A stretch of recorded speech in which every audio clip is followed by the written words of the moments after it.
Pelakon Zul Yahya dilaporkan sedang melalui fasa hidup yang cukup mencabar apabila perniagaan makanan yang diusahakan dikatakan tidak begitu stabil ketika ini.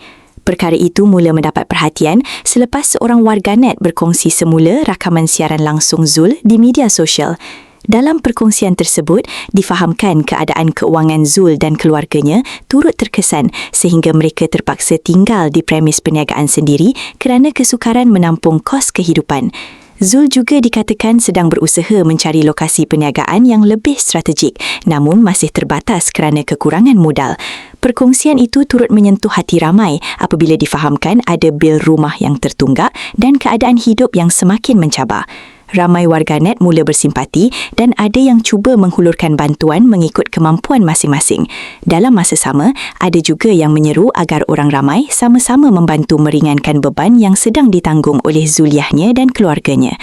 Kadang-kadang, di sebalik wajah yang pernah kita lihat di layar kaca, ada ujian hidup yang tidak pernah kita sangka sedang mereka lalui.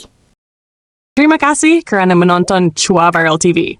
Jangan lupa like, komen dan subscribe untuk terus dapatkan update terkini tentang dunia hiburan Malaysia. Jumpa lagi di video seterusnya. Stay tuned untuk lebih banyak kisah sensasi.